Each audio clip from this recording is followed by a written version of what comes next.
సుధా, ఏంటంత దీర్ఘంగా ఆలోచిస్తున్నావు?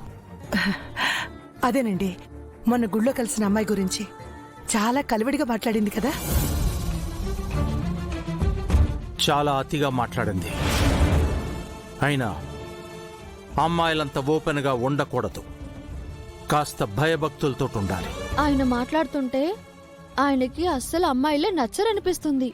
అమ్మాయిలు వంట చేయడానికి తప్ప దేనికి పనికిరారన్నట్టే మాట్లాడుతున్నారు. అవును, ఆయన మాట్లాడుతుంటే నాకు కూడా అలాగే అనిపించింది. కొంతమంది అలాగే ఉంటారు, మేలీగో. అయినా ఇప్పుడు ఆయన గురించి మనకెందుకులే. ఎందుకో తెలీదండి, గుళ్ళో తనని చూసిన దగ్గర నుండి తనే బాగా గుర్తొస్తోంది.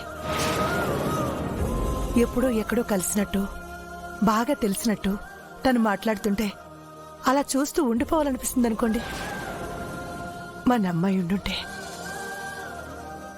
అచ్చం తనలాగే ఉండేదేమో అనిపిస్తోంది. సుధా, పదే పదే తన్ని గుర్తు చేసుకుని గతాన్ని తవ్వి తీయద్దని నీకు ఎన్నిసార్లు చెప్పాను? ఎలా మర్చిపోతానండి? 9 నెలలు కడుపును మోసాను, 3 ఏళ్లు గుండెల మీద ఎత్తుకుని పెంచాను. తను కనిపించకుండా పోయిన దగ్గర నుంచి తన జ్ఞాపకాల్ని మోస్తున్నాను. కన్న తల్లినండి నేను. కళ్ళ ముందు లేని కన్న బిడ్డను తలుచుకోకుండా ఎలా ఉంటాను? నా బాధ మీకు ఎప్పటికీ అర్థం కాదులేండి. నిజం సార్, ఆవిళ్ళలో ఏదో తెలియని బాధ ఉందని నా మనసు కనిపించింది. నువ్వు అన్నీ అతిగానే ఆలోచిస్తావు. ఇప్పటికే చాలా లేట్ అయింది. ఇదిగో ఈ స్ప్రే కాలు కొట్టుకుని పడుకో, కాళ్ళ నొప్పులు తగ్గుతాయి. Thanks sir.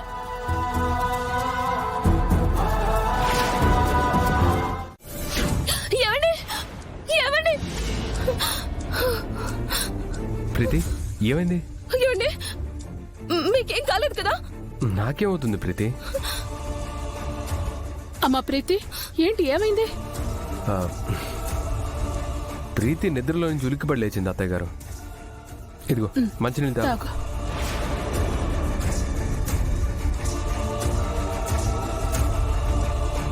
ఎందుకంత భయపడ్డావు ప్రీతి?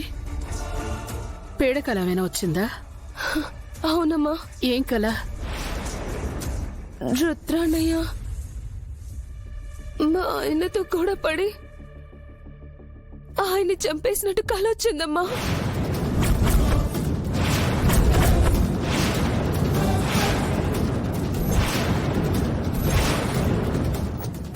అమ్మా, తెల్లవారుజామున వచ్చిన కలలు నిజమవుతాయంట కదా.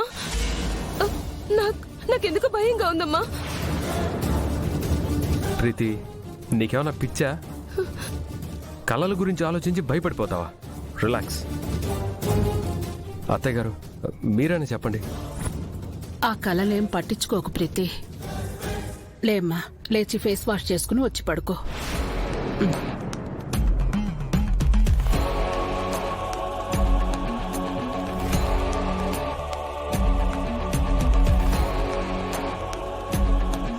ప్రీతికి ఇలాంటి కళ ఎందుకు వచ్చింది? ఈ కళకు అర్థం ఏంటి? రుద్ర వల్ల వీరు ప్రాణాలకు ప్రమాదం ఉందని హెచ్చరిస్తున్నట్ట.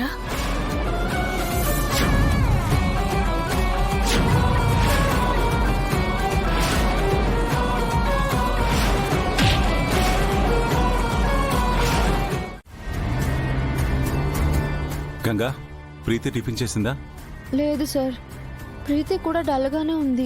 ఏ? ప్రీతికేదో పీడకలొచ్చి భయపడిందంట, మీ పెద్దమ్మ చెప్పింది. పీడకలకి భయపడిందా? బ్యాడ్ డ్రీమా? నేను వెళ్ళి ప్రీతితో మాట్లాడతాను.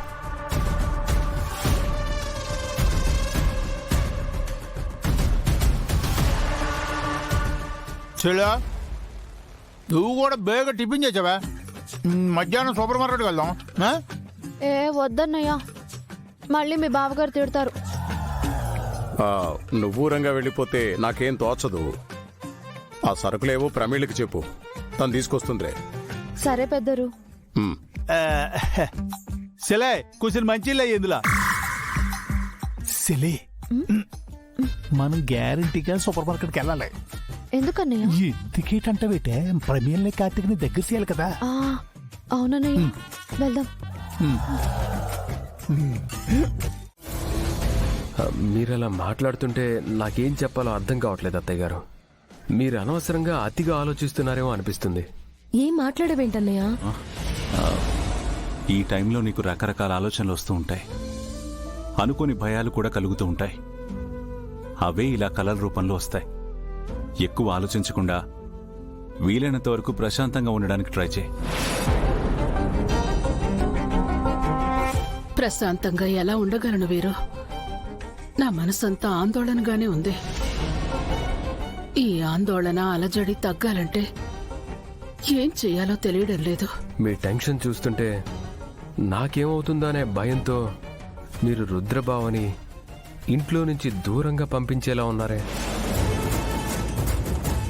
అత్తయ్య గారు, పొరపాటును కూడా అలా ఆలోచించకండి. మనందరం ఎప్పటికీ ఇలా కలిసి ఉండాలన్నదే నా కోరిక. ఇప్పుడు నీతో మాట్లాడాక నా మనసు చాలా ప్రశాంతంగా ఉందన్నయ్య. నువ్వు రాఖీ కట్టిన ప్రతిసారి నీకో మాట చెప్పేవాడిని గుర్తుందా? నీ సంతోషానికి సౌభాగ్యానికి ఎప్పుడూ రక్షగా ఉంటాను అనేవాడివి. ఇప్పుడు కూడా అదే చెప్తున్నాను. నీ సంతోషానికి సౌభాగ్యానికి నేనెప్పుడూ నీకు రక్షగా ఉంటాను.